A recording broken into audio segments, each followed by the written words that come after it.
here through the morning. But for many, it's simply a sunny Friday. That is until it turns cloudier across Scotland and Northern Ireland during the afternoon, an approaching weather system marking a change to something very different this weekend. But it stays cold, with temperatures of 6 or 7 Celsius at best in many places. Then, as we go into Saturday, here's that change I mentioned. A weather front sinks its way southeastwards, bringing spells of rain to many places, particularly during the morning. It stays wet then in the south and southeast into the afternoon. Some sunshine towards the west and north, albeit with some showers, and temperatures recovering. It's going to turn a little milder, although not as mild as it has been recently. Warm and cosy, with a chance of zero visibility. Boxed Boilers sponsors the weather on GB News. Well, the most expensive inquiry in history, the COVID inquiry, has now finished, and the results are in. They say that Boris Johnson's government was responsible for 23,000 excess deaths. They said that the response to the pandemic was too little too late. The papers are all over him here. To be honest with you, I'm not standing up for Boris. I think the lockdowns were ridiculous, and there was so much stuff that was ridiculous. But what is even more ridiculous is just when you think you can't hate the establishment media enough, they trot this out. We were all there listening to you night after night telling him that he had to lock us down. Stay tuned. There's just 2 weeks left to see how you could win your Christmas this year paid for by us. First, we'll give you an incredible £30,000 in tax-free cash. Then we'll give you a further £10,000 cash to spend on all your Christmas presents, even the tree. Christmas lunch, that's on us too, with £1,000 in shopping vouchers to spend at your favourite supermarket. Finally, a GB News Christmas goodie bag. For another chance to win, text WIN to 63225. One entry costs £2.50 plus one standard network rate message, or text BONUS to 63225. 5 entries cost £5 plus one standard network rate message. Go to gbnews.com/win. Entries start at £2.50. Call 0903 686 3232. Calls cost £2.50 plus your network access charge, or post your name and number to GB17 PO Box 8690 Derby DE1 9TT. UK only. Entrance must be 18 or over. Lines close at 4 p.m. on the 28th of November. Please check the closing time if listening or watching on demand. From the school run to the home run, watch a new show for all of Britain. So he can say whatever he wants. A straight-talking show where all voices are heard. And, you know, when are we going to stop talking about smashing the gangs and actually do it? With the stories that matter from every part of our country. There's a bit of a crash landing there for your Chancellor. Bold, fearless and standing up for you. That's me, Martin Daubney, 3 p.m. till 6 p.m, weekdays, here only on GB News. The People's Channel, Britain's news channel. In the GB Newsroom, we bring you the news as it happens. With our team of dedicated journalists across the UK, we're ready to keep you up to date with what's happening every half an hour, every single day. Bulletins here on GB News. The People's Channel, Britain's news channel. Westminster's full of talk, but out here, it's the real world. Am I allowed to talk No, now? that's it. This is where it matters, real people and real lives. That's what politics is all about. In fact, has Trump made a good start? No. Straight answers, no spin, and just a couple of pints. How many fingers have I ever got up? About 10. So join me for Lee Anderson's Real World every Friday at 7 p.m, only on GB News. The People's Channel, Britain's news channel. Westminster, the ultimate clique. And you're fighting like rats in a sack. But here on the Camilla Tominey Show, we ask the questions the establishment media is too scared to ask. OK, let me ask you a straight question, because I know you're a straight-talking politician. Whether it's net zero, illegal immigration or law and order, nothing is off limits. You had the power then. Yeah, as I and say, now you've lost it. That's the Camilla Tominey Show, a politics show that's fearless. But no, let me finish my question if you don't mind, because it is my show. Sundays at 9:30, only on GB News, the People's Channel, Britain's news channel.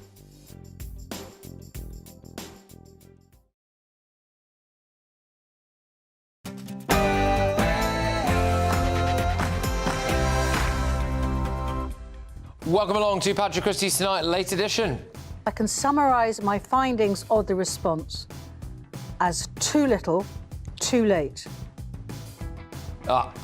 I'm already absolutely sick of this. So Baroness Hallett's damning report, with, of course, the pure 2020 hindsight vision, is that 23,000 deaths would have been avoided if Boris Johnson's chaotic government got a grip. Just on this, they wanted us to have locked down earlier, right?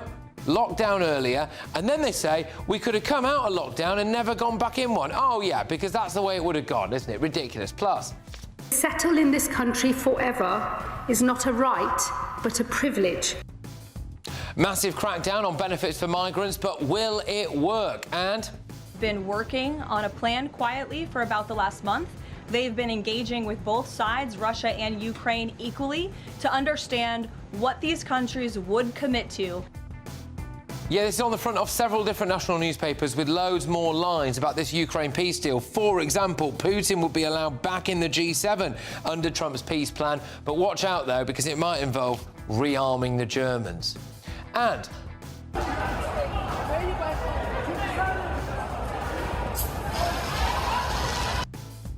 what you're looking at there is poetry. OK, so COP30, the summit in Brazil about climate change, is on fire. It's just on fire. Yeah, there we go. And no one's hurt, though, as far as I'm aware, so there we are. Plus, a vehicle you're following is turning left at that stoplight you were at. We're behind it right now.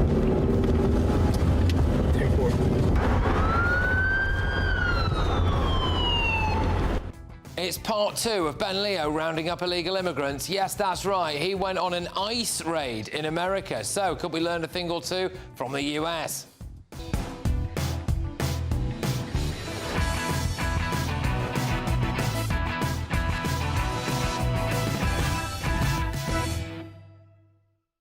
Sorry, I've also just seen another story. Middle-class families face unlimited council tax increase.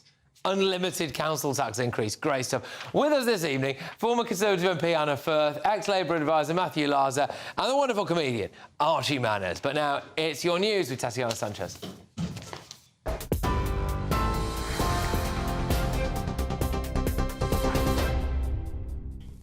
Thank you very much. The top stories: chaos at the heart of government and a failure to take COVID-19 seriously cost 23,000 lives in the first wave of the pandemic. A public inquiry has concluded today. The inquiry says the government response to the pandemic in March 2020 was too little too late. The inquiry also says lockdown could have been avoided altogether if steps such as social distancing and isolating those with symptoms had been introduced earlier. Adding toxic and chaotic culture in the UK government affected decision-making, saying that then Prime Minister Boris Johnson failed to tackle it. The Home Secretary has unveiled one of the most sweeping rewrites of the UK's migration rules in decades, warning that years of rapid arrivals have destabilised communities. Shabana Mahmood says settlement will no longer be automatic, with tougher checks, longer waits and new expectations on English, tax contributions and criminal records. It means almost 2 million people who migrated legally to Britain since 2021 will now need to have been in the UK for 10 years instead of 5 in order to be considered for permanent settlement. But the opposition mocked the announcement, with Shadow Home Secretary Chris Philp joking that Labour had simply borrowed Conservative policy. There is much in this statement I support, not least because so much of it is so familiar. So I am delighted, Madam Deputy Speaker, to see that the Shadow Home Secretary, upon arrival at number 2 Marsham Street, has got out the copy and paste function on her laptop and started copying and pasting Conservative policies. Shabana Mahmood says the Tories lost the right to lecture anyone after presiding over record migration and what she called an open border experiment. Given their current track record, they barely have the right to ask questions, let alone propose solutions. Like settlement, it's my view that you have to earn the right to offer solutions, and I would say to him, one way of earning that right would be to apologise for what the Tories did first and foremost. Sir Keir Starmer says the future of Ukraine must be determined by Ukraine, amid reports the US has been secretly forging a plan with Russia to end the war. The White House is said to have pressed Kyiv to accept an agreement under which the invaded country would be required to give up territory and accept limits on the size of its army. Volodymyr Zelensky indicated he was ready to work on the Washington-backed plan. And Stone Roses' Gary Manny Mounfield has died at the age of 63. Mounfield was a founding member of the legendary group and later joined Primal Scream. Oasis singer Liam Gallagher posted in total shock and absolutely devastated on hearing the news. Those are the latest headlines. For now, it's over to Patrick. Take the GB News family with you on any device. As long as you have an internet connection, tune into GB News anywhere on the planet or beyond.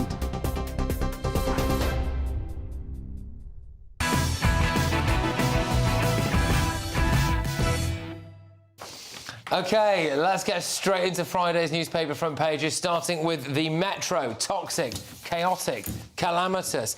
They are talking about the COVID verdict, the COVID inquiry verdict. It's on every front page, pretty much. There's the Daily Telegraph, the £200 million COVID I told you so. It's good to see what the Telegraph have actually done here, because they've taken, as far as I can tell, the only sideways glance at this COVID inquiry. It's the costliest inquiry in British history, and from what we can gather, it's basically telling us kind of what we already know, and really just being vile about everyone who kind of existed at that moment in time. And it's not over yet. You know, this is just the beginning. What?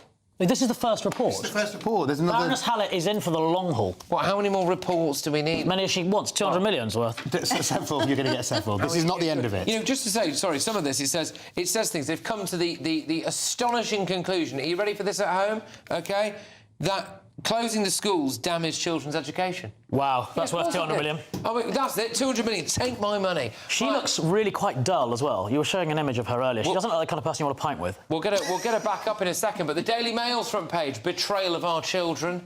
There you go. Again, lockdowns brought ordinary childhood to a halt. Yes, it did. And some people were saying that we shouldn't have done it. But anyway, they were cancelled. So the I paper: Johnson's toxic leadership blamed for 23,000 deaths.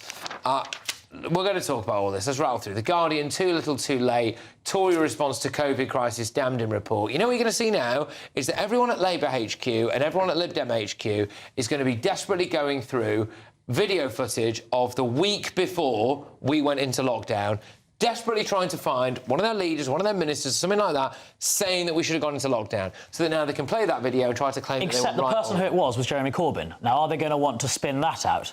That was the leader of the opposition at the time. Yes, it was. So the only person in their armoury is a loony. So they're a bit stuck. He was saying what they would consider to be the right thing, but from the wrong mouth. That is a very good point. Thank you. I've earned my fee tonight. Well done. 200 million quid. Thank you. That's what's worth. The Independent: fatal cost of Boris's chaotic and toxic. Number 10. Look, we'll get stuck into it. The Times: inexcusable pandemic delays cost 23,000 lives. Inexcusable. It was inexcusable to lock down a country for the first time ever a week after they say that we should have done it. Remarkable. The Daily Express: they've gone for something completely different. It's a very worthwhile cause.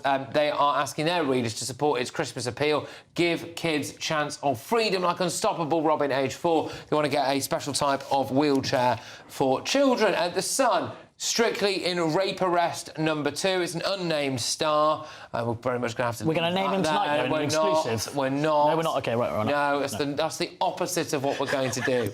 That is the opposite of it. Anyway, the Daily Star: I'm no fool, Monty. Monty Panesar has got into a war of words with the standing Australian skipper, Steve Smith. Steve Smith basically called him thick. Monty Panesar called him a cheat. It's game on. So, right, let's go with... we'll take your pick. Just roll through the different front pages that have all got COVID on, really, I think. But, Anna... You've been picking apart this report from what we've seen. What are your main takeaways? Come on, educate my viewers and listeners, please, on what this report says. I mean, this is an absolute, myriad, an absolute medley. It's a complete word salad of criticisms. I mean, I'm quite surprised that Heather Hallett didn't accuse them of cruelty to Larry the cat. She's That's in the second volume. She's thrown absolutely everything into it. Boris has been criticised. He was chaotic. Well, that's a scoop, isn't it? Number 10 was chaotic. Again, Dominic Cummings, big scoop. Dominic Cummings was actually Machiavellian and there was a culture of fear and bullying and all sorts of other horrible things. The views of others in Downing Street, particularly women, were often ignored, where there weren't that many women in Downing Street. Exactly. Well, they weren't allowed within 10 feet. We were all going there, Patrick. Thank you. There were many women there, but only after 9 o'clock at night.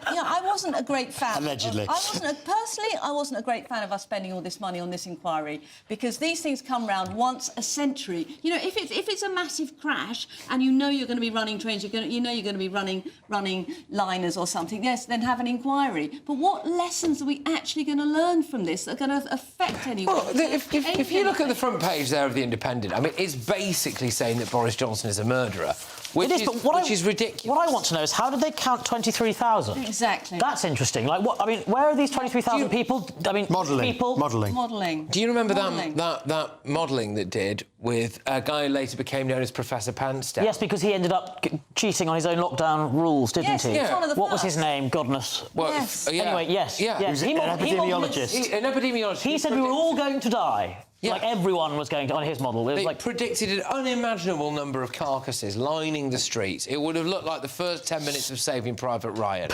everywhere. That was his modelling. And he was so scared of that he went out to bonk someone in the middle of the lockdown that he called... Well, to be fair, he knew that the world was coming to an end, so he was having one last go. I mean, who can blame him? If you thought we were going to die tomorrow, you'd go...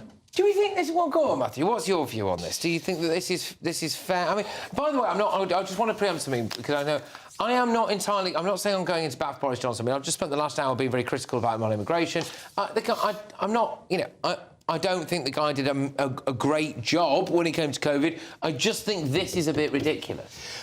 I mean, I think it's ridiculous. It's cost 200 million quid, and it's not over yet. And you know, we talked about Sweden earlier, which had a model which I favoured, which had at the time. You love Swedish models. I love a Swedish model in every sense. And you know, they did their inquiry in about 3 months, and it's available in English on the website. It's all done, dusted. So I'm not in favour of a 200 million quid inquiry. However, I think it is important we learn how government needs to work better and what did and didn't work well. I mean, the 23,000 figure is clearly just, you know, it's a computer model. It seems to me that's a shame. That's inevitable, but a shame. Well, what we need to do, and I will inevitably do this tomorrow, right, is find out what journalists, those press conferences that took place in the week before we locked down, what were those journalists saying? Were they all hammering a lockdown? Because the other line in this is that inexcusable delays killed thousands. They say we should have locked down about a week earlier.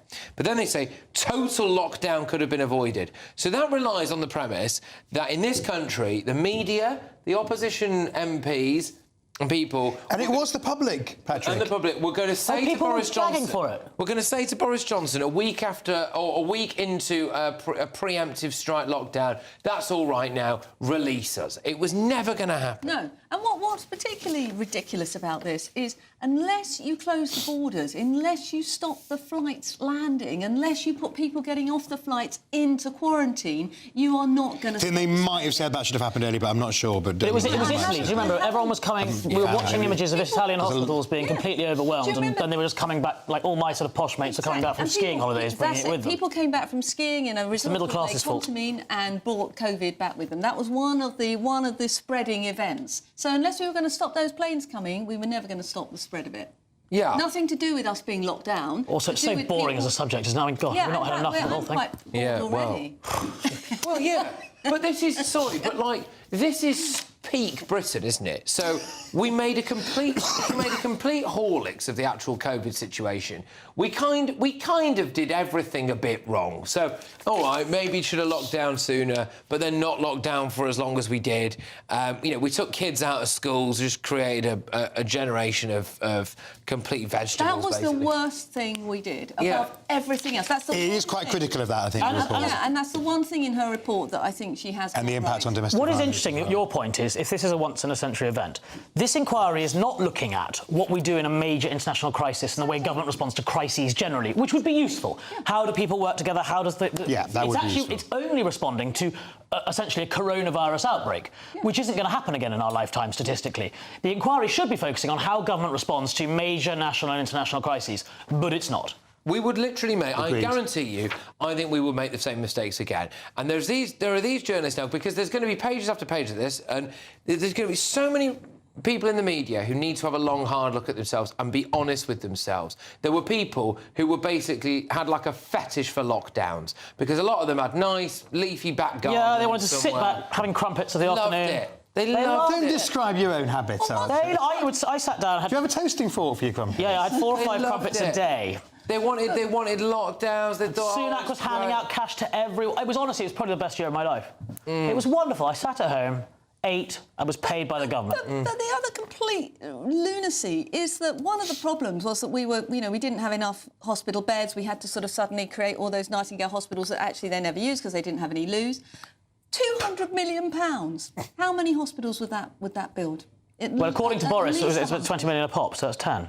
OK, 10. All right, 10. Yeah. 10 new hospitals. Instead, we're having just a word... I mean, look, it cost us, X number of billion. I think ultimately an inquiry is necessary. But it's looking at the wrong thing, as I say. I think it needs to look at those. It needs to look at those operational lessons which could be applied, as you say, to any crisis. And if you read Boris's book, not to plug his book, but some of the processes he describes as to how he responded to this thing is just like mad. Have you invited Heather on? Heather Hallett? Have you invited her on the programme? No, you haven't got the money for her. She's 200 million for 7... She's 200 million quid. She's very expensive. Her hourly saving rate up. is obscene. It's obscene. She's seriously expensive. It's disgusting, actually. What is that? 200 million. So it's 700 pages long. 200 million. It's about what's that? There's a bit of dispute. Some say 750 and some say 1,500. But either way, it's about 5-10 grand a page, isn't it? That's on it goes. For a column in the Express. The other interesting thing is it is actually quite critical of Nicola Sturgeon, who has come out fighting against today. So there were kind of whole sections on the devolved governments, and Northern Ireland and Scotland actually come out. Well, she's lucky not to be worse. locked up, let alone locked down. I mean, yeah. Well, all right. Yeah, indeed. I'm getting to warm to this report, actually. Oh, yes, 200 million quid's worth. Have a go at Nicola. All right. Well, look, we're going to be getting more info on this report, not just over the course of. I hate to tell you, Patrick, you're sure you're going to come back to this. It's not over yet. Yeah, you're going to have to. I'm afraid. You're going to read the whole thing by tomorrow night. Yeah, I'm going to have to read the whole thing, and just I don't know. There's so much to go out there. I know a lot of people are going to be very, very. Can I just say as well? I just wonder if there's going to be anything about things like the impact on the elderly. No one actually consulted a lot of elderly people. Like, I guarantee you that my grandma would have much rather taken her chances with COVID than been shut in her bungalow for a year. My grandparents were exactly the same. They wanted to see us. They went, if we die now, we've had 90 years on the planet. I was about to swear there, but, not going to bother with these rules. Was that view? The cuddle curtain. Do you remember the cuddle curtain? Oh, my God. On this morning, when Philip Schofield... Well, how did it end for him? But when he cuddled his co-host, it was just... Well, at least it was his co-host that time, but it was this sheet, wasn't it, that you put your arms in? Give it to your granddad so he can cuddle his grandson. How did we get there? Shocking. It is when you look back at it now, we all went balmy. And actually, I think there's been quite a big thing about people trying to block it out, the collective memory. I don't remember it really that well. I think your brain does block it out. It's a kind of response mechanism. There's lots of people who want to block a lot of things out that's certainly relating to this morning. Anyway, right, so coming up, find out which Labour MP is the latest to turn on Sir Keir Starmer. They're still at it.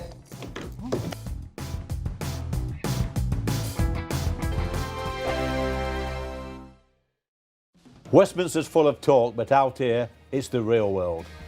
Am I allowed to talk now? No, that's it. This is where it matters, real people and real lives. That's what politics is all about. The fact that Trump made a good start, no. Straight answers, no spin, and just a couple of pints. How many fingers have I got up? About 10. So join me for Lee Anderson's Real World every Friday at 7 p.m, only on GB News. The People's Channel, Britain's news channel. This is GB News, Britain's news channel. So proud of GB News for getting, and Bev, of course, for getting the interview. But the real important message from all of it was, of course, President Trump's attack on the BBC. I've been proven wrong because I tweeted a couple of days ago, it just shows how much I know, I tweeted that I thought President Trump might accept the apology from the BBC as an off-ramp and say, look, I want to be the nice guy here. I don't want to sting the great British public who, of course, pay the licence fee and who would ultimately be funding any settlement or court fees. So I thought he might use that as an off-ramp. But nope, we got into the Roosevelt room in the White House. Bev sat down with him. I was standing just behind Bev listening to the whole interview. And even before we went live with the interview and started recording, he was so shocked, angry, and more than anything, actually, confused as to why the BBC would behave like that. He just couldn't believe, not that, you know, on one occasion, fine, maybe it could be a mistake, but the second time, the Newsnight incident just proves that, in his mind, it was intentional, it was institutional bias. There's a clip there of, a photo, sorry, there of us in the Oval Office. It was an amazing experience, Nana, of course, just being in that room. Once we finished the interview, President Trump came over to us and said hello and asked if we'd like to see his office and the Oval Office. And yeah, stepping into that room, the history, you can feel it, the soul of the place, the grandeur, the gold as well that President Trump has installed all over the room. He's received some criticism for his use of sort of gold decor across the White House, but I have to say it was extraordinary. And it didn't stop there. He then invited Bev and I and some of the crew out onto the Rose Garden patio. There was American music playing, which was very funny, and we had a quick glimpse down at the Presidential Hall of Fame, just from the top of the patio there. GB News, the People's Channel. You want to know what's really going on in the corridors of power? Labour don't know what to do with you half the time, and that makes you quite lethal in the chamber. Get behind the headlines with Chopper's Political Podcast. Join me, Christopher Hope, as I sit down with the great and the good of British politics. We'll see where this ruling takes us. These are the stories shaping our nation. Chopper's Political Podcast, available now on all platforms. Listen in and stay ahead.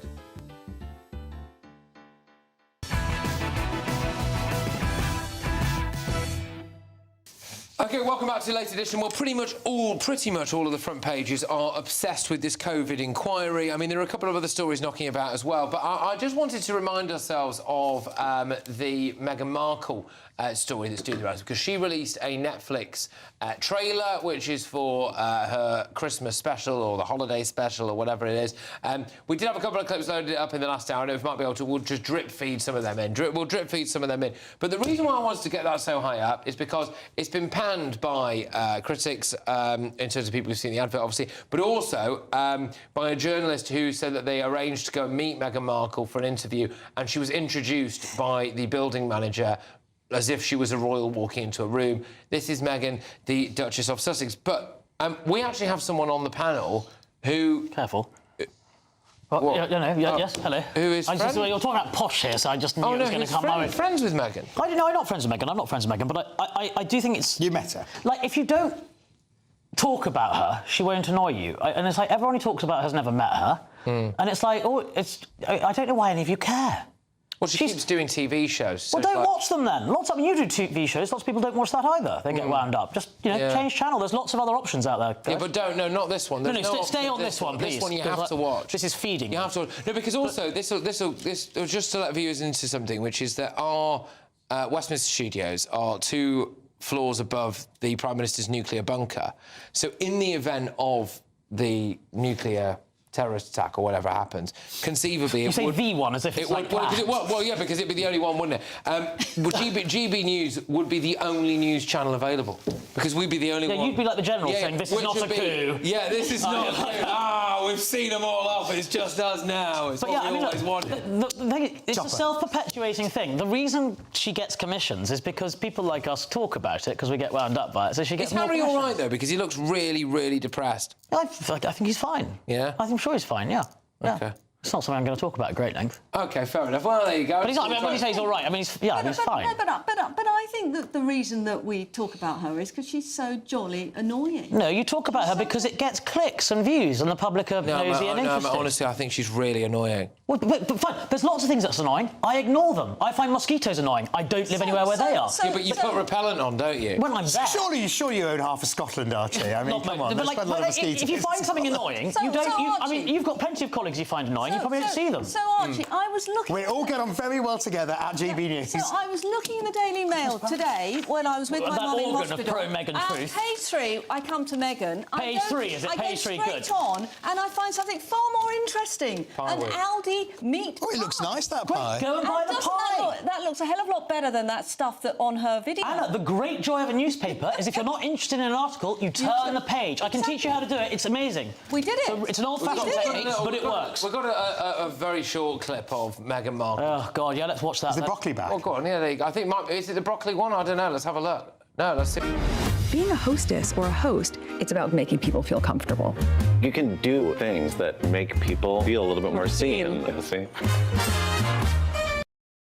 So it's just about making people feel comfortable, about people feeling seen, because of course how awful, dreadful. What a but there are all those bullying allegations. She's trying to make people feel comfortable. I think the difference is, Archie, she has a title bestowed upon her as part of the ruling family of this country, and I think that is the difference. She's not just a random annoying American celebrity.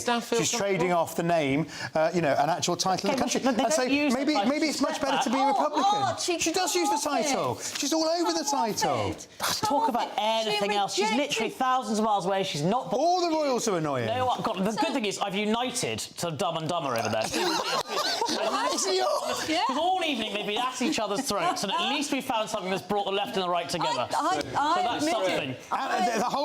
Meg, I don't care if we're united around. Now you know what it's like to be the minority voice on this channel. I'm always a minority voice in this country nowadays. Oh, for standards. For standards. Which is again something I deal with most nights. Right, okay. Now, can I just say, I am very sorry for basically deliberately making that about as awkward as it possibly could have been. I rather enjoyed it, actually. So thank you for being such a good sport. Thank you. My pleasure. We'll get it out of the way now. What a wash. We don't know what we're doing. Well, there's no other news. Welcome to GB News. It's Meghan and COVID. And the Times' front page is good. So, do you remember all of the Chinese spying? Yeah, you remember that? Well, then they did it again, didn't they? And then we were told, oh, don't worry, Sir Keir Starmer's going to delay the news about a massive, whopping, great big super embassy. Right? It's the size of a small fortress. The basements of it are off plan. We're not allowed to know what those what those rooms are. They go straight over the cables that lead directly to the City of London, so they could basically turn off City of London. It's also not just say it's the former Royal Mint. So up until about the 80s, every coin was made there. It's quite an iconically British building. Yeah. To turn into a foreign embassy. It's quite ugly. Really. Yeah. Well, yeah. The front facade of the main bit's quite nice. But my point is, this isn't a random building. This is a part of our heritage in a way. And they own it now. And they're going to change the local roads to like Tiananmen Lane. No, they're not. That is part of their plans. Yeah. I suspect that. They're not. That is. Look at him get wound up by that. Yeah. Are you serious? That's part of the plans. It is. I can't tell whether or not you're being serious. We're not going to go down, take a left on Beijing Way. You do, literally. Turn the right on Tiananmen Way. It was part of the proposals. Well, anyway, so the news is that Keir Starmer, it turns out, is supposedly actually due to go to China quite soon. Because he spends no time in this country. Yeah, and that he has already approved this embassy. So there is a big issue, which is that we need a new embassy in Beijing. So if we what's that got to do with what we're doing? Well, because if we say no to them, they're going to say no to us. So we have to have a balanced and responsible agreement. There might be a slight difference in our embassies. We might not be planning to have. Well, I suspect we are. I suspect we have got one. Yeah, I mean, and a naivety. I mean, there is. Come on. I mean, this is. But we do have a secret service. The Chinese. Even Dominic Cummings was saying that we should not do this because well, he's criticised on the other story, isn't he? I know. Which is why the less we hear from Dominic Cummings, the better. Amazing, both stories is in on it. I don't know, what should someone be doing about this embassy? Say no. I mean, if they want to have an embassy, OK, they can have a normal embassy, the same size as most embassies, but not have... Well, they're not... I mean, there isn't the standard size of embassy. The Americans, the Americans... my best friend lives right opposite the American embassy. That's his view out of his window. And, what we've allowed the Americans to do, we should allow other major nations to do. This embassy appears to be a heritage building in a particularly... They've got to keep the heritage front, haven't they? Strategic position. Correct. They do have to keep the facade. With the possibility that they can interfere with the City of London. All three red flags. So say no. Well, when I was a YouTuber, I put a very, very large helium balloon with a GoPro attached to spy on the current embassy. Yeah. And it's the only time I've ever been arrested. They did not find it very funny. I find that hard to believe. Not that you were arrested, but it was the end. Funny to know, because I turned up to the Chinese embassy the other week, and I... For fun? I wanted to hand their diplomats a box of not British secrets, because they were spying on us all the time. Brilliant. And then I did, like, a bag drop in a park. Anyway, armed police turned up. Yeah, no, they don't like it. The North Korean embassy's worth a look. It's a semi-detached house in Ealing. I put a Ring doorbell on that to find out he was turning up. That got me in trouble too. So anyway, embassies are not fun to play around with. Not the only story involving you in a Ring doorbell, of course, but we will leave that there. Right, OK, we've got quite a lot coming your way. A bit of this. That vehicle you're following is turning left at that stoplight you were at. We're behind it right now.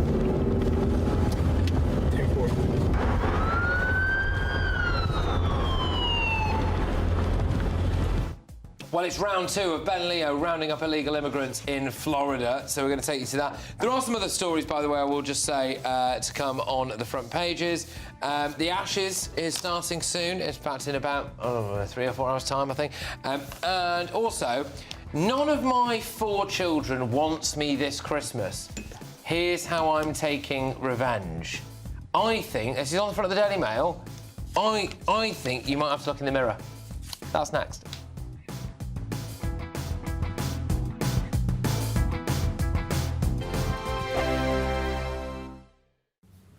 Hi there, welcome to the latest update from the Met Office for GB News.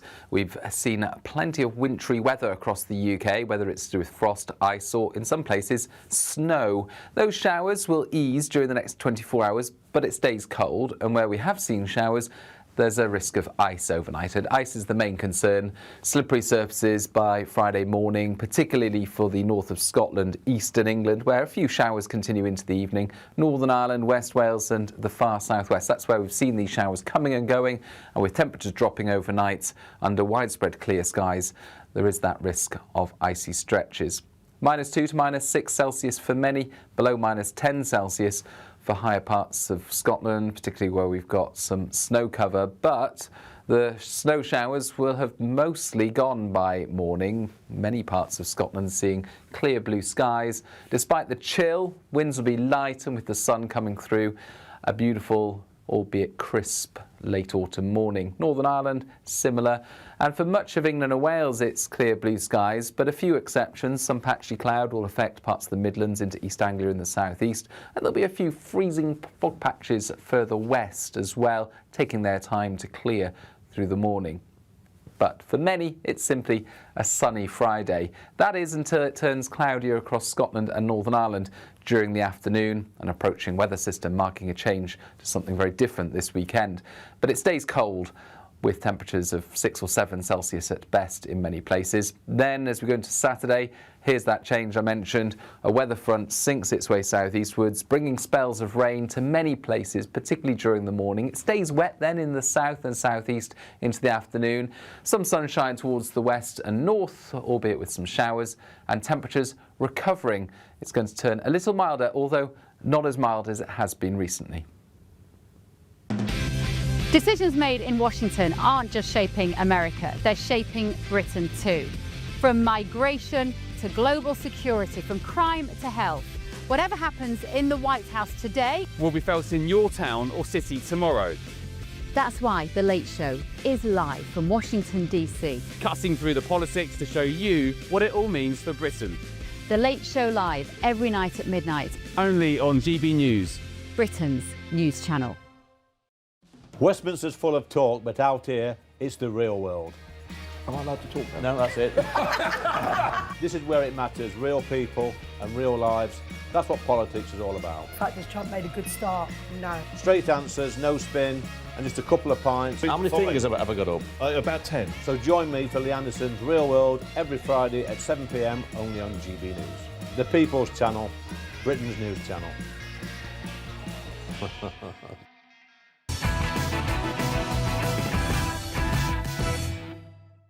Welcome back to Patrick Christys' Night Late Edition. Shortly, we're going to be telling you why middle-class families face an unlimited council tax rise. Just when you thought it couldn't get any worse, eh? But we are going to take you now stateside to Ben Leo, who's going to be doing The Late Show live, and we had round 1 of him rounding up illegal immigrants. And tonight, we're going to get round 2. Here's a sneak peek.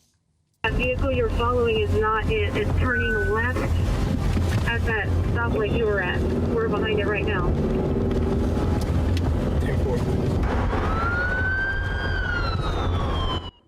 Ben, have you got the taste for it? Do you think you're going to start doing this in your spare time?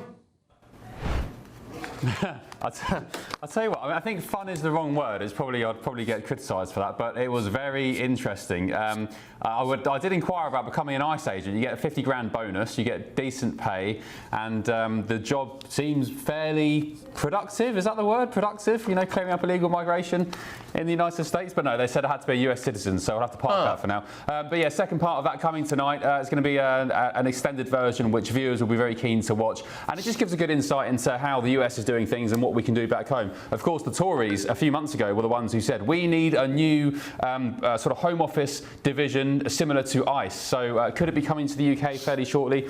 Possibly. Elsewhere tonight, there's a big breaking story where the BBC has again been accused, Patrick, of institutional dislike of President Trump. Some leading Nigerians, including academics, have written to the Culture Secretary, Lisa Nandy, complaining about the BBC's coverage of the persecution of Christians in Nigeria. There's various BBC articles online and also on air broadcasting, basically poo-pooing President Trump's claims and assessment that Christians are being slaughtered en masse in Nigeria by Islamists such as Boko Haram. Reports show, many people agree that tens of thousands of Christians are being slaughtered. They're being buried alive. They're being executed in broad daylight. And the BBC seems to think it's some President Trump, over-egging of things. So we're going to be getting stuck into that tonight. And elsewhere, finally, Patrick, do you remember my interview with the now infamous Dr. Helen Weberly, the pro-child trans GP who thinks it's okay to trans 2-year-olds give drugs to 9-year-olds. Anyway, she's been on Times Radio tonight basically saying that she disagrees women make up the majority of rape victims. She thinks it's up for the debate. The Health and Human Services Department here in the United States, the department run by Secretary Kennedy, they've just released a bombshell report, a peer-reviewed study and a report saying that puberty blockers, cross hormones for kids, 9, 10, 11, 12, whatever, children, it is harmful, it should never be done, and it's sacrilege. So we'll be looking at that as well. Well, lots to go at, Ben. Fantastic as ever. Ben Leo there will be with you from midnight until 2 a.m. for the Late Show Live. Let's drag it back to Britain now. Daily Telegraph, front page. Middle-class families face unlimited council tax increase. So families in affluent neighbourhoods are facing an unlimited council tax rise in order to funnel more cash into Labour-supporting towns. Ministers plan to cut funding to wealthy councils, redistribute it to poorer areas, which they just throw a blanket over the north here and say that. Richer authorities charging low council tax will now face the prospect of having to increase it, and supposedly that money is going to be redistributed to places up north. How do we feel about this? Delighted, can't wait. Yeah, thrilling. Cannot wait. I mean, after next week's budget, we've just got to get used to this, haven't we? We will have no money at all. It'll all get taxed. That's the future. Yeah. Pretty much. I imagine you've got quite a lot to lose as well, which is annoying. No, not at all. Vox Populi, Vox Dei. I'm a man of the people. Yeah. That quote from... Jacob Rees-Mogg came up... It's my that was my documentary that I made, yeah. Oh, really? I was there. With Andrew Neil. Absolutely. No, I think it is extraordinary how much we are going to be taxed. Getting very meta. It does seem to me endless, utterly endless. We'll see how it goes next week. I think James Cleverly's... got it absolutely right. A nakedly political and partisan cash grab. Well, of course it is. But the more alarming thing is that we could see council rates go up by 40% in this Parliament. In fact, no limit. It's not that nakedly political when it says it's going to hit London hardest, and London is an overwhelmingly Labour city, so it's not cynically political. Well, it's only because it's going to hit the affluent parts of London. London's very diverse in terms of its... Yeah, but I mean, you still have... I bet you'll be hit by this. You sit there like a little lefty. We all know that behind that moustache is a very large house. I reckon he's going to get whacked. I support this measure for that reason alone. I live in a very modestly-sized flat. Very modestly-sized, very nice four-bedroom flat. But it's, You're stalking me, Anna. You'll walk in, your concierge will go, "How lovely to see you again, sir. Are you well? The swimming pool is at your desired temperature." And then he announces Meghan Markle as the Duchess. I do expect to be announced when I enter any room. Yeah, so... Always as a former Labour advisor. Can we just think about it seriously? So if over the course of this Parliament, council tax goes up by 40%... But your income tax is not going up because you're a working person. Yeah. Yeah, but then also there's a mansion tax, too. Which does include flats. Which doesn't, well, it's certainly his flat, yeah, absolutely. Yeah. So it's getting a massive, enormous, great big Lord thing. Ali's pad. Yeah, we all know what happens there. Everyone's worried about their pensions. Everyone we're going to have no money, it's going to be great. Their 25%. The young haven't even got pensions because, you know, intergenerational unfairness. Yeah. But you've got a big flat, so you're fine. The county council's network said... I'll invite you round, Archie. You can I'm looking forward to it, but it'll take... Let's make sure we've got a few hours so I can see it all. OK, nice. The county council's network said the changes would unfairly target resources towards urban metropolitan cities and towns at the expense of rural areas. See, this is another aspect to it, isn't it? It's all very well... Labour's war on the countryside. It's all very well There is no one. Oh, we'll just give it to the north. Do you mean the large landowners tax, which I'm sure will affect some of Archie's large landowners tax? Yes. What we call the farmers. No, what is outrageously dubbed the family farm tax by the right? Farm tax. When it's actually on the 7% family farms. It's only 7% of largest landowners in the country. I mean, you know, it's not just if you and your family have my flat, your land. The interesting about this farmers' tax is it also... The large landowners tax, you mean? The large landowners tax, but it also affects businesses. You know, people who have fun fairs and farming machinery, and those that do the clothing and the feed for the animals and the abattoirs and the packaging plants and everything else. Any family firm where there are assets like the Corn Laws. is going to be caught by it. Matthew, when did you last go and visit a farm? When did you last leave London and visit a farm? Well, I often leave London. I am a fairly urban soul. Looks like? You're like an urban fox. Of course I know what a cow looks like. There was one in Westminster. I didn't see that. This week? It attacked Cammy Badenoch. It did. I regularly walk past the city farm in Vauxhall. That's not a farm, although Labour will try and tax that under the same... I promise you, the city farm will be hammered, probably. Oh, all right. Well, there we go. Do we want to just dip our toes back in? If you I want to go. Can we just dip our toes back into the fact that basically every single national newspaper is leading on this COVID inquiry stuff, right? Yep. So we might as well just remind ourselves, if that's all right, of the Independence front page. Fatal cost of Boris's chaotic and toxic number 10, 23,000 dead. We've got the first raft of this £200 million COVID verdict about how disastrous the whole thing was. Yeah, I mean, the PM failed to appreciate the urgency of the situation, repeatedly changed his mind. Do we think that it would have been, frankly, beyond the wit of anyone? I mean, did any country get it right apart from... North Korea did. They had no cases. Sweden. According to them. In retrospect, absolutely clear. Sweden got it right. Yeah, because what Sweden did, it didn't do nothing, but it banned large gatherings. There were restrictions in schools, but schools still functioned. Schools didn't close in Sweden at all. So is it fair to be digging Boris Johnson out to the way we are? Again, not standing up for Boris, the whole thing. I think he did a lot wrong. Because this is all about a delay of 1 week. But it cost 23,000 lives, Anna. The bit that I can't understand. Say that with any certainty. The bit I can't understand, if we believe Boris and his advisers, they were, quote, following the science. That was their argument at the time. Strikes me that I haven't seen the words Professor Christopher or Witty in any of these reports at this point, which is interesting. No, Heather Hallett has a go at them. He's had a crack at Witty. She does criticise. If Boris was following the advice, you see what she does criticise Sage. Let me make this point. So if Boris was following, so the whole line when lockdowns were being talked about, sort of 15th to 20th of March 2020, it was we are following the science, following the science, following science. Chris Whitty is not on the front page. Boris is.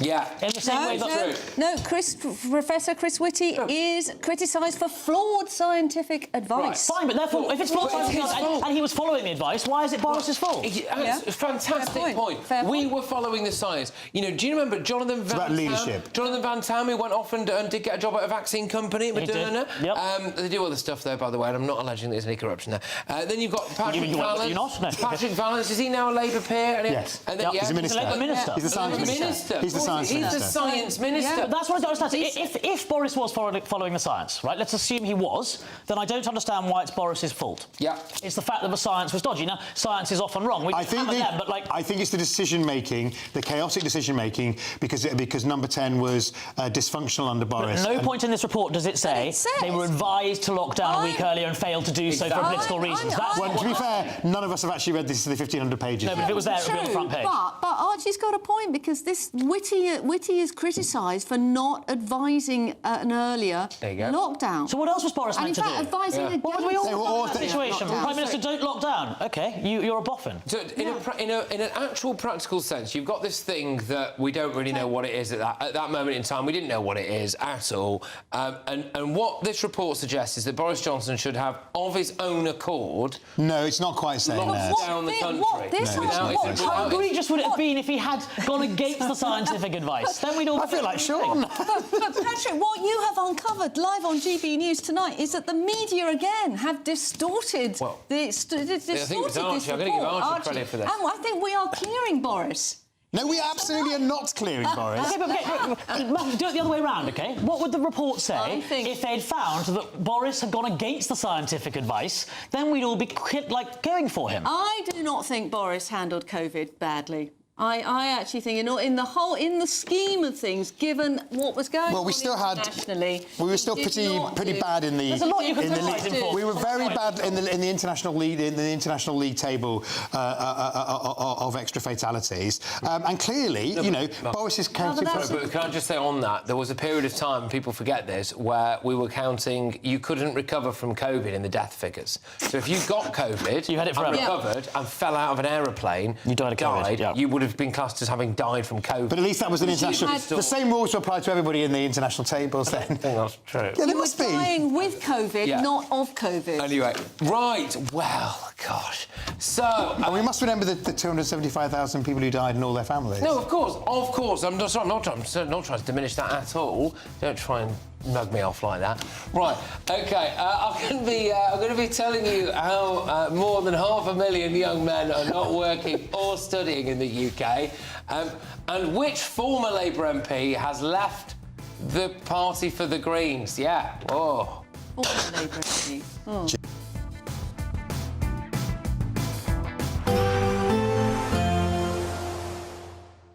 I forecast a perfect holiday in the sun. Weather looking good then? For sure, and no worries about our travel insurance. All Clear Travel Insurance sponsors GB News Travel Destinations forecast. Hello, some drier weather for Portugal over the next few days. Rain will affect parts of the Canaries, in particular Tenerife through Friday. Highs of 19 degrees with overcast skies. Lisbon looking nice and dry, just 10 degrees though, so still fairly chilly. Now the remnants of Storm Claudia moving into the Mediterranean, bringing some persistent wet weather through Friday and into the weekend as well. But if we look to Tenerife, it is looking much drier and brighter by Monday. Bye-bye. All Clear Travel Insurance sponsors GB News Travel Destinations forecast. In the GB newsroom, we bring you the news as it happens. With our team of dedicated journalists across the UK, we're ready to keep you up to date with what's happening every half an hour, every single day. Bulletins here on GB News, the People's Channel, Britain's news channel. Decisions made in Washington aren't just shaping America, they're shaping Britain too. From migration to global security, from crime to health. Whatever happens in the White House today will be felt in your town or city tomorrow. That's why The Late Show is live from Washington, D.C. Cutting through the politics to show you what it all means for Britain. The Late Show live every night at midnight. Only on GB News, Britain's news channel. Mornings don't have to be tiresome, especially if you have the right company. Wake up to news as it happens, opinion and debate, and of course, a little bit of entertainment too. Because when the kettle's on, we're on. That's Breakfast on GB News, a show worth waking up for. Every morning from 6 a.m. Only on the People's Channel, Britain's news channel. We'll spread the news, you spread the word. You want to know what's really going on in the corridors of power? Labour don't know what to do with you half the time, and that makes you quite lethal in the chamber. Get behind the headlines with Chopper's political podcast. Join me, Christopher Hope, as I sit down with the great and the good of British politics. We'll see where this ruling takes us. These are the stories shaping our nation. Chopper's political podcast, available now on all platforms. Listen in and stay ahead.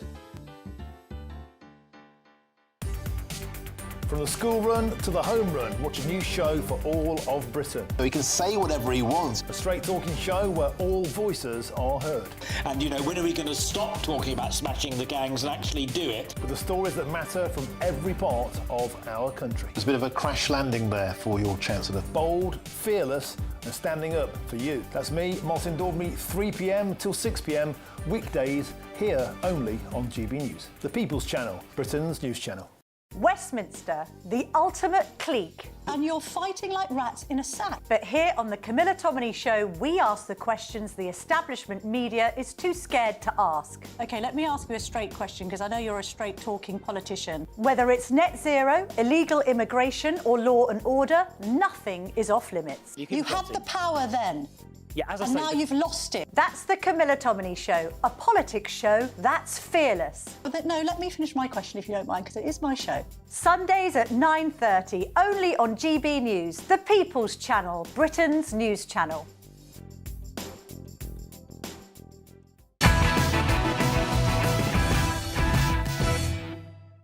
Welcome back to Patrick Christys' Night Late Edition.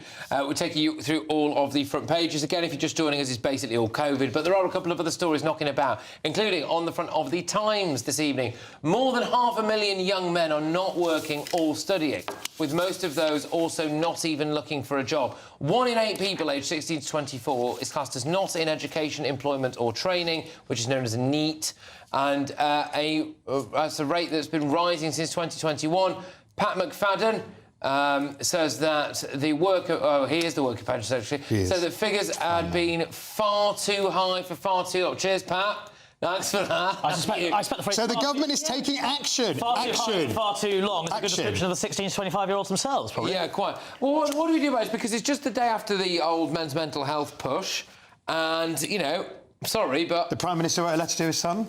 Well, that was ridiculous. That was so performative. Oh, it was beautiful. Well, it would have been very beautiful if he hadn't filmed it and put it on Twitter, right? Wasn't it? Everybody films everything and puts it on Twitter now, When we watched Adolescence, as a dad, that was very difficult.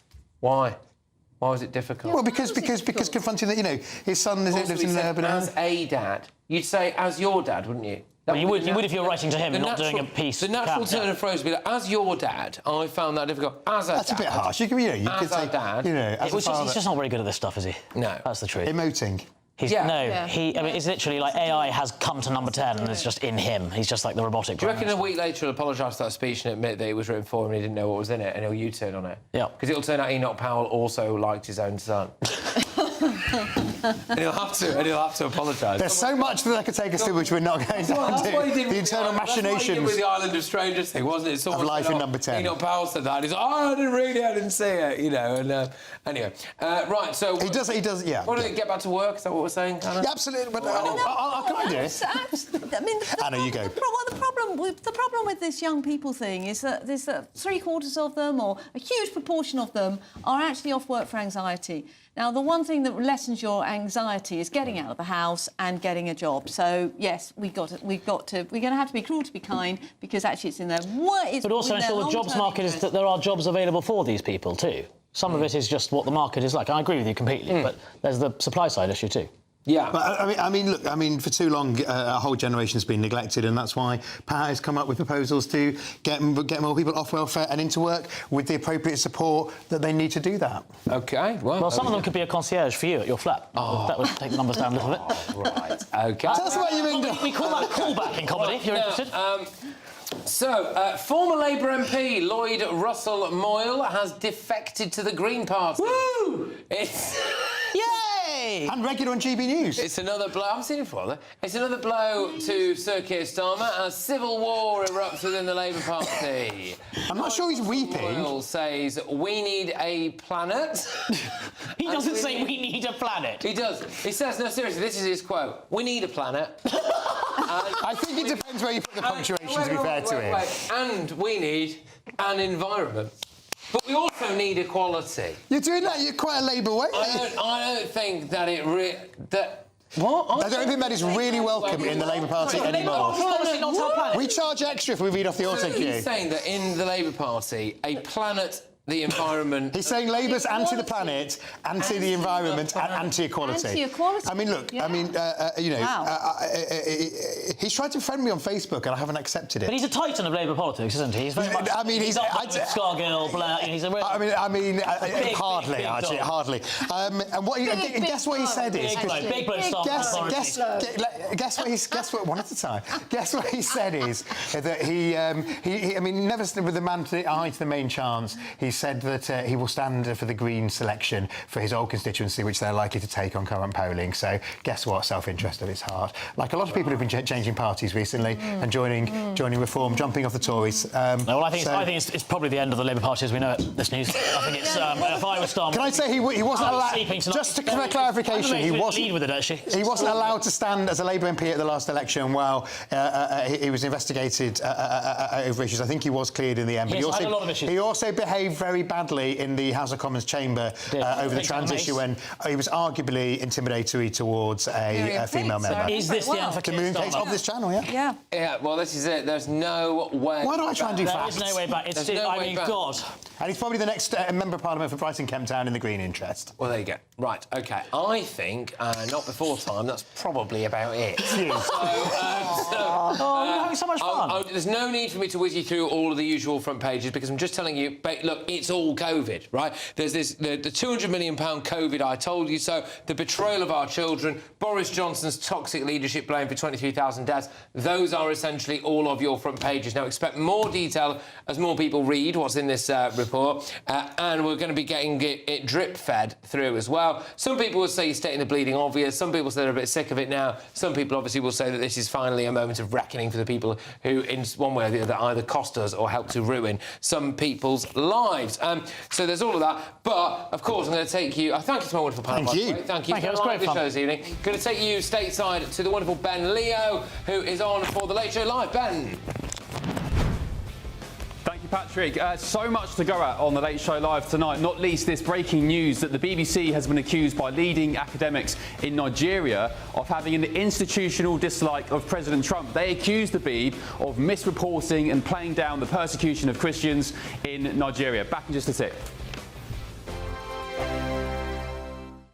There's just 2 weeks left to see how you could win your Christmas this year paid for by us. First, we'll give you an incredible £30,000 in tax-free cash. Then we'll give you a further £10,000 cash to spend on all your Christmas presents, even a tree. Christmas lunch, that's on us too, with £1,000 in shopping vouchers to spend at your favourite supermarket. Finally, a GB News Christmas goodie bag. For another chance to win, text WIN to 63225. One entry costs £2.50 plus one standard network rate message, or text BONUS to 63225. 5 entries cost £5 plus one standard network rate message. Go to gbnews.com/win. Entries start at £2.50. Call 0903 686 3232. Calls cost £2.50 plus your network access charge, or post your name and number to GB17 PO Box 8690 Derby DE1 9TT. UK only. Entrance must be 18 or over. Lines close at 4 p.m. on the 28th of November. Please check the closing time if listening or watching on demand. Westminster's full of talk, but out here, it's the real world. Am I allowed to talk now? No, that's it. This is where it matters, real people and real lives. That's what politics is all about. In fact, has Trump made a good start? No. Straight answers, no spin, and just a couple of pints. How many fingers have I ever got up? About 10. So join me for Lee Anderson's Real World every Friday at 7 p.m, only on GB News. The People's Channel, Britain's news channel.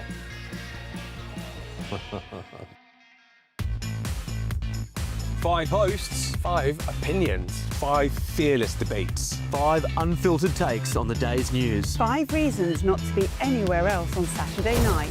This is the Saturday 5. You got me good there. Britain's biggest Saturday night TV show. It's not a bad brand. Yeah. Uncensored. Very, very racy tonight on the unpredictable. What does she say? Can you translate it for us? And always entertaining. And how can a country go from being led by William Wallace Saturday nights from 6 p.m. only on GB News, the People's Channel. Britain's news channel. You're going to want to stay tuned, trust me.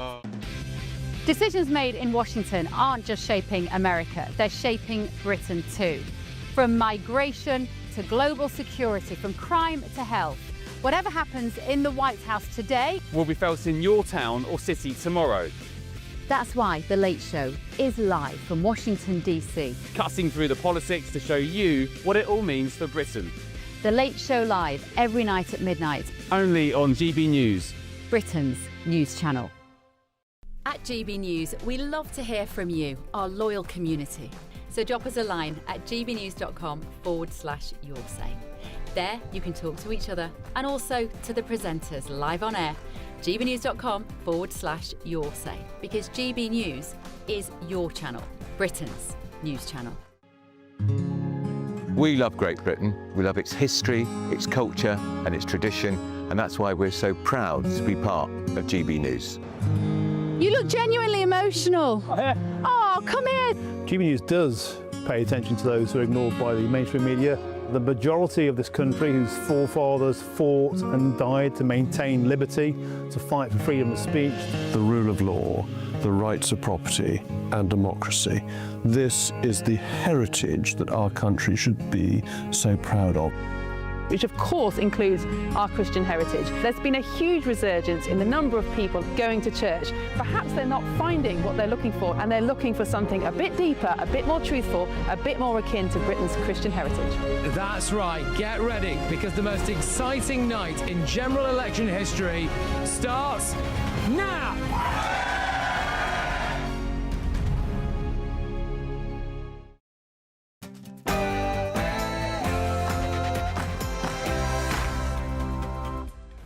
Well, that's it from me here in Paddington, but we're going to take you over to America, where Ben Leo is going to be guiding you through the next 2 hours. And Ben, you've been on, well, it's the same raid, but we're seeing more of it, aren't we, when it comes to immigration? Yeah, I've been having some fun down in South Florida doing an ice raid. We've got extended coverage of that. Also breaking tonight, the BBC's been accused of an institutional dislike of President Trump. Steve Edgington, our man here in America, the original OG American reporter, he joins me live for a new and very juicy report on the anniversary of JFK's shooting and elsewhere, what's going on. The trans woman, Dr. Helen Weberly, she's making a little bit of a fool of herself again. And there's a new report breaking tonight from the Health Secretary, Robert Kennedy, who says puberty blockers and cross hormones are awful for kids. Who'd have guessed, eh? This is The Late Show Live. Let's do this.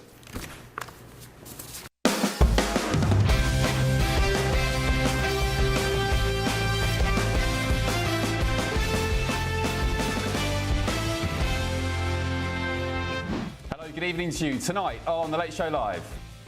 Now, fake news was a great term. Except it's not strong enough. You know, I'd like it to be stronger. You know, the word fake is one thing, but this is beyond fake. This is... Well, it just never ends, does it? I can reveal explosive new allegations tonight of anti-Trump bias from the BBC, this time in their coverage of persecuted Christians in Nigeria due to what's being dubbed an institutional dislike of President Trump. I'll be joined by the man who's written to the Culture Secretary over what he calls a deep-seated anti-Christian ideology within the Beeb. But also tonight, shots being exchanged towards ICE agents. This very operation this morning just proves the danger that ICE agents put themselves in. Yesterday, GB News went where British cameras rarely go. I was granted exclusive access to join America's crackdown on illegal migration, riding with the guys at ICE, the Immigration Control, as they arrested 8 illegal migrants and, at the end of the day, the bonus, a cocaine trafficker. Tonight, I'll bring you an extended report from that raid with new unseen footage. And national security is not just about defence spending, important though that is. It's also about food security, it's about energy security, it's about industrial security. And this family farm tax is completely undermining our food security. Breaking tonight, GB News can reveal that